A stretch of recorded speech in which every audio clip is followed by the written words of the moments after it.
हवाफन की आंसू की एक तपती हुई बूंद उसके चमड़े के जूतों पर गिरी। वो जूता उठाकर देखता है तो पाता है कि जूते का तला तक झलकर पिघल गया है। लेकिन आदमी उस पर गुस्सा नहीं होता।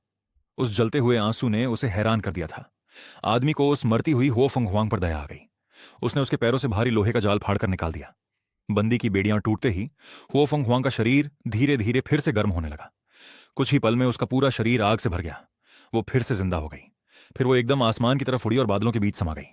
जाने से पहले उसने आदमी को एक चमकदार रंग बिरंगी आग जैसी गर्म पंख दे दिया। लेकिन आदमी ने राजा का आदेश नहीं माना। उसने हुओ फंगहुआंग को दोबारा पकड़कर नहीं लाया। राजा ने उसे पकड़वाकर सीधे फांसी के तख्ते पर खड़ा कर दिया। आदमी ने सफाई दी कि उसने हुओ फंगहुआंग को पकड़ा था, लेकिन फिर छोड़ दिया। कोई उसकी बात पर यकीन नहीं कर रहा था। उसने जेब से वही पंख निकाला, पर अब वो पंख लोहे जैसा मुड़ा हुआ और बुझा हुआ था।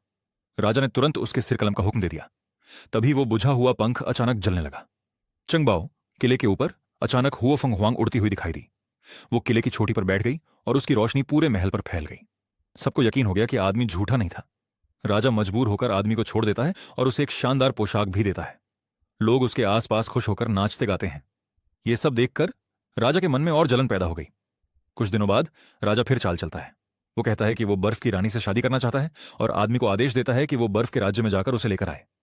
आदमी लंबा सफर तय कर बर्फ के देश के पास पहुंचता है। वो देश एक बहुत ऊंचे बर्फीले पहाड़ के ऊपर था। आदमी 3 दिन 3 रात चढ़ता है और आखिर में दरवाजे तक पहुंचता है। वहां कोई पहरा नहीं था, तो वो अंदर घुसने की कोशिश करता है। तभी एक पारदर्शी बर्फ की दीवार सामने आ जाती है। जब आदमी बेबस खड़ा था, फिनिक्स का पंख उसकी जेब से बाहर निकलकर हवा में तैरता है और बर्फ की दीवार में घुस जाता है।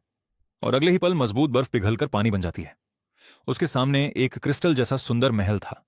वो अंदर गया। वहां बहुत सारी बर्फ की रानियां थीं। उसे समझ नहीं आ रहा था असली कौन है। तभी वो फिनिक्स का पंख चमक कर उसे सही राजकुमारी दिखा देता है।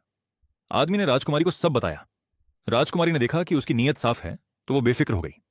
जब वो नीचे उतर रहे थे तो कपड़ा फट गया और दोनों नीचे गिरने लगे। आखिरी पल में छोटा घोड़ा उन्हें पकड़ लेता है और वे बच जाते हैं।